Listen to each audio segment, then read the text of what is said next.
Assalamualaikum warahmatullahi wabarakatuh. Apa kabar anak-anak ibu semua? Semoga dalam keadaan sehat walafiat dan semoga lindungan Allah Subhanahu wa taala.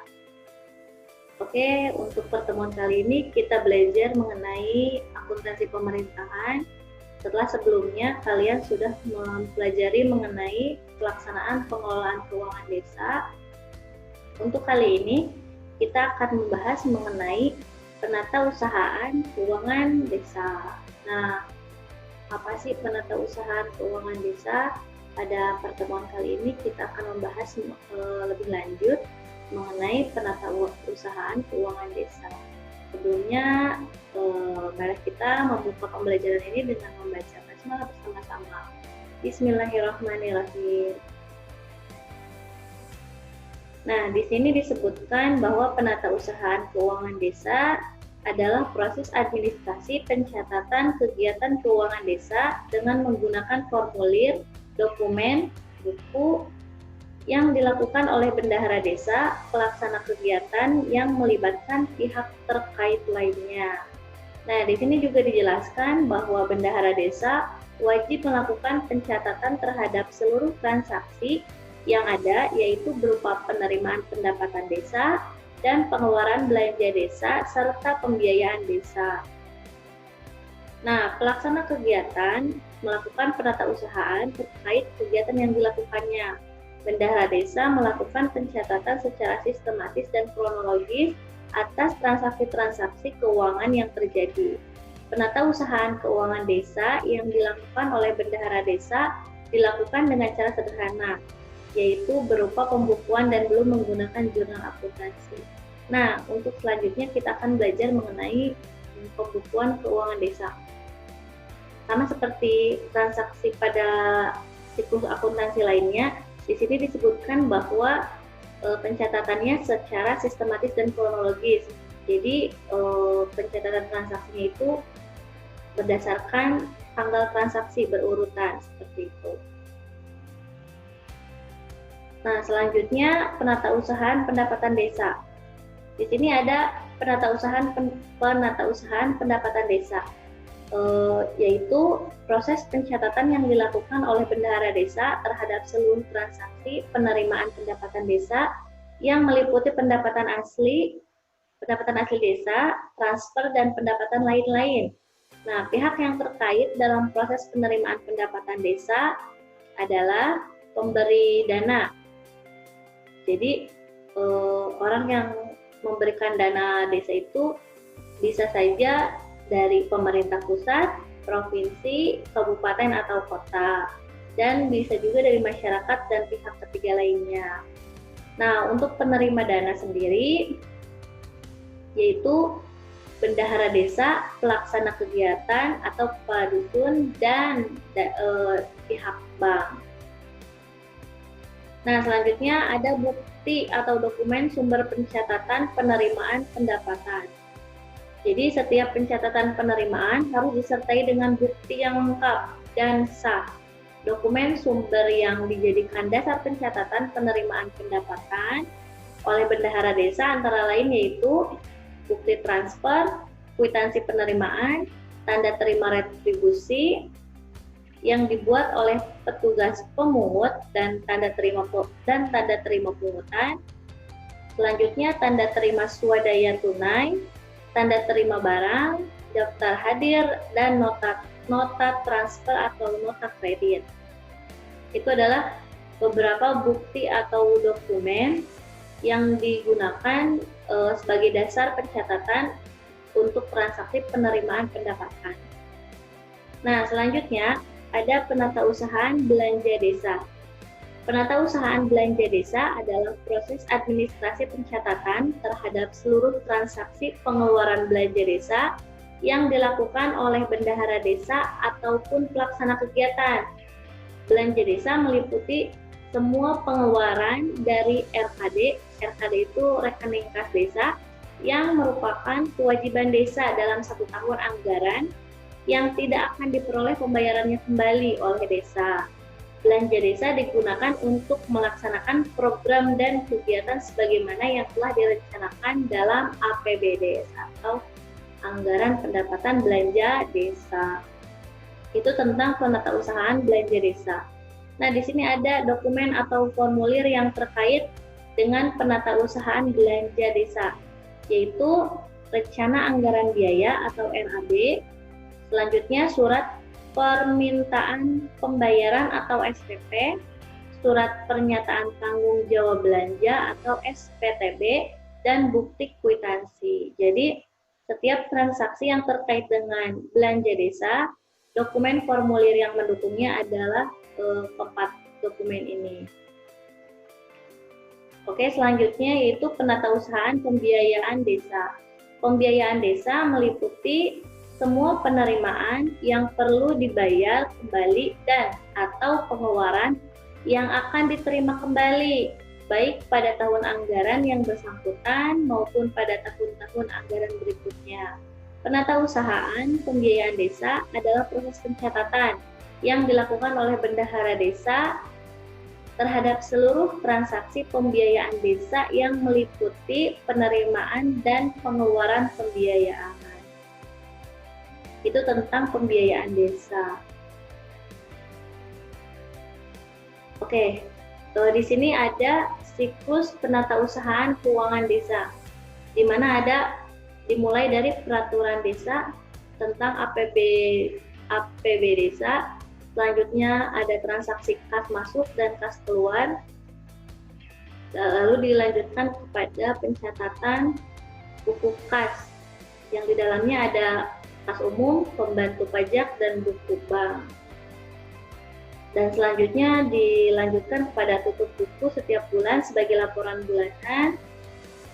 Selanjutnya dilakukan posting ke buku besar, neraca saldo, selanjutnya disesuaikan, dan laporan akhir, sama seperti siklus akuntansi yang lainnya seperti itu. Nah, di sini ada keterangannya juga bahwa siklus penatausahaan keuangan desa dimulai dengan ditetapkannya peraturan desa tentang anggaran pendapatan dan belanja desa atau APB desa. Jadi awalnya itu dasarnya siklus penatausahaan keuangan desa itu yaitu APB desa atau anggaran pendapatan dan belanja desa. Dan keterangan selanjutnya, pemerintah desa melakukan transaksi keuangan berupa penerimaan kas sebagai sumber pendapatan desa dan melakukan pengeluaran kas berupa belanja untuk menjalankan operasional dan program-program desa. Nah, tadi dari peraturan desa itu dijalankanlah rencana anggaran desa itu dijalankan dalam bentuk transaksi kas masuk dan kas keluar. Selanjutnya penerimaan kas itu sebagai sumber pendapatan dan pengeluaran kasnya berupa belanja untuk menjalankan operasional dan program desa yang tadi sudah dianggarkan dalam APB desa. Selanjutnya, berdasarkan bukti-bukti transaksi keuangan, bendahara desa mencatatnya dalam buku-buku kas. Nah, buku-buku kas di sini yang paling utama ada 3, yaitu buku kas umum, buku pembantu pajak, dan buku bank. Selanjutnya, setelah mencatat bukti transaksi itu ke dalam 3 buku itu, bendahara desa melakukan penutupan pada setiap bulannya terhadap masing-masing buku kas. Jadi ada penutupan setiap bulan sebagai laporan bulanan. Nah, selanjutnya ada juga namanya kegiatan posting, yaitu memposting setiap transaksi yang dicatat di buku kas ke buku besar. Nah, jadi sama saja ya seperti siklus akuntansi keuangan yang lainnya. Selanjutnya, setelah posting, menyusun neraca saldo yang merupakan ringkasan saldo dari setiap akun yang ada di buku besar. Untuk selanjutnya dibuat laporan keuangan. Setelah itu melakukan penyesuaian. Ada juga yang namanya penyesuaian dalam akuntansi ini. Jadi ada penyesuaian terhadap akun atau rekening yang terkait dengan aset lancar sebagai tahap penyusunan laporan kekayaan milik desa. Nah, setelah dilakukan penyesuaian, barulah dibuat laporan keuangan. Itu adalah penjelasan dari ini siklus penatausahaan keuangan desa. Selanjutnya, pembukuan keuangan desa. Nah, menurut Permendagri nomor 113 tahun 2014 menyebut bahwa penatausahaan, penerimaan, dan pengeluaran tersebut wajib dilaksanakan dengan menggunakan buku kas umum, buku pembantu pajak, dan buku bank. Itu sesuai dengan peraturan pemerintah ya, harus menggunakan ketiga buku itu. Nah, di sini dijelaskan bahwa buku kas umum digunakan untuk mencatat semua pengeluaran dan penerimaan berupa uang tunai yang ada pada bendahara desa. Itu buku kas umum. Jadi semua pengeluaran dan penerimaan masuk atau dicatat oleh bendahara pada buku kas umum. Selanjutnya, buku pembantu pajak digunakan untuk mencatat setiap kas hasil pemotongan pajak dan penyetoran kas tersebut ke rekening negara. Jadi jika ada transaksi tentang perpajakan, masuknya ke dalam buku pembantu pajak. Selain masuk ke buku kas umum, masuk juga ke buku pembantu pajak. Ada buku khususnya seperti itu. Nah, selanjutnya buku bank digunakan untuk mencatat mutasi penyetoran rekening kas desa dan penarikan dari rekening kas desa pada bank. Jadi jika ada transaksi yang menggunakan kas dari bank, itu dimasukkan juga ke dalam buku bank. Nah, sebelumnya dimasukkan dulu ke buku kas umum dan selanjutnya masuk juga ke dalam buku bank. Jika transaksi itu menyangkut dengan rekening kas desa, baik itu penyetoran ataupun penarikan. Oke, selanjutnya. Nah, ini ada format tentang buku kas umum. Buku kas umum itu bentuknya seperti ini. Buku kas umum, lalu di sini desa, nama desanya dicantumkan, kecamatannya, selanjutnya tahun anggaran. Ada nomor, ini nomor urutan transaksi, tanggal transaksi, kode rekening akun, uraian transaksi, referensi, penerimaan, pengeluaran, dan nomor bukti transaksi. Selanjutnya jumlah pengeluaran kumulatif dan saldo. Di sini akan diketahui saldonya. Itu adalah buku kas umum. Nah, selanjutnya ini ada buku pembantu pajak desa yang digunakan untuk transaksi yang bersangkutan dengan pajak, transaksi pemotongan pajak, dan selanjutnya jika pajak itu disetorkan ke kas negara. Selanjutnya ada format buku bank desa. Nah, ini format buku bank desa. Di sini akan diketahui saldo kas yang ada di rekening bank desa.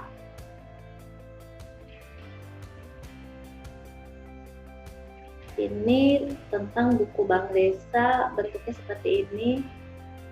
Selanjutnya ada contoh transaksinya.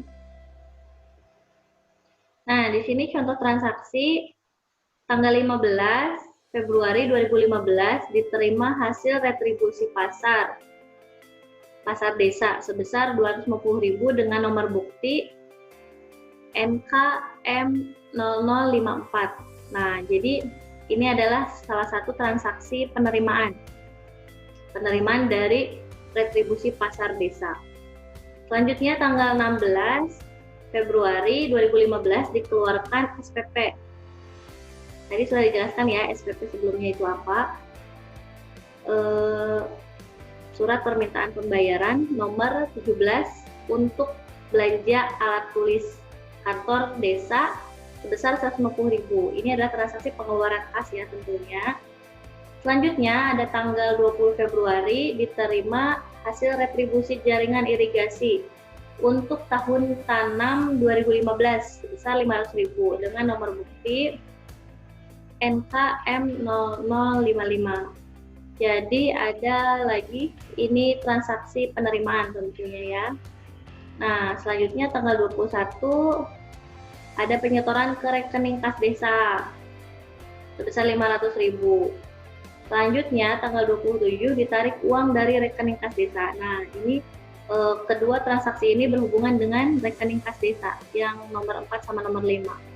Selanjutnya tanggal 28 Februari dikeluarkan SPP nomor 18 untuk penghasilan tetap kepala desa dan perangkat desa sebesar 5 juta.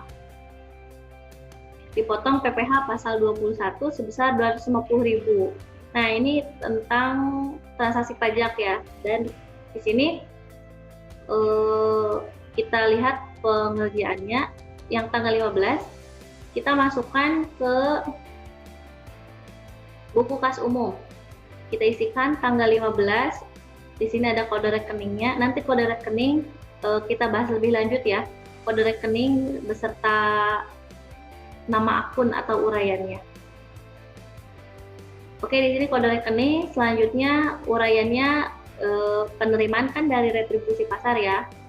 Nah, di sini dimasukkan nominalnya 250.000 pada kolom penerimaan. Selanjutnya nomor buktinya dicatat di sini NKM 0054 sesuai dengan tadi soalnya. Selanjutnya masukkan ke saldo. Nah, sebelumnya diasumsikan bahwa saldo awal pada buku kas umum itu ada 1 juta.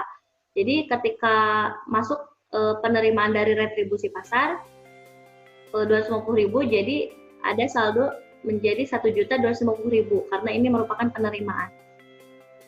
Oke, selanjutnya nomor 16, tanggal 16 maaf, uraiannya adalah ATK desa. Ini pembelian alat tulis kantor desa. Masuknya ke dalam kolom pengeluaran 150.000, tetap ditulis nomor buktinya juga, jangan lupa. Nah, tadi 1.250.000 dikeluarkan untuk membeli ATK desa 150.000. Saldonya adalah 1.100.000. Gampang kan? Oke, selanjutnya ada lagi penerimaan retribusi irigasi 500.000. Masuk ke dalam kolom penerimaan lagi. Nomor buktinya ini NKM 0055. Nah, tadinya 1.100.000 ditambah 500 jadi 1.600.000. Itu adalah buku kas umum ya. Nah, sampai sini tidak ada transaksi yang berkaitan dengan bank atau pajak. Jadi kita hanya mencatatnya pada buku kas umum saja.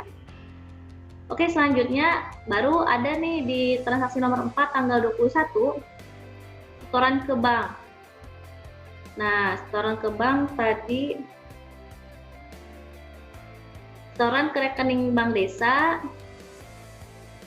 sebesar 500.000 dengan bukti bank nomor 23 dimasukkan ke dalam buku kas umum dulu tentunya ya. Setoran ke bank 500.000, nomor buktinya ditulis. Tadinya saldonya kan 1.600.000 ya. Kenapa dicatatnya di pengeluaran? Karena yang tadinya uang berupa uang tunai di desa dalam kas desa 1.600.000 disetorkan ke bank 500.000 disimpan. Uang itu disimpan ke bank. Takut hilang gitu ya, karena tidak baik menyimpan uang tunai terlalu banyak seperti itu. Nah, jadi uang yang tunai itu dikeluarkan untuk disetorkan ke bank. Jadi sisa uang tunainya dalam buku kas umum berkurang 500.000, yang tadinya 1.600.000 jadi 1.100.000.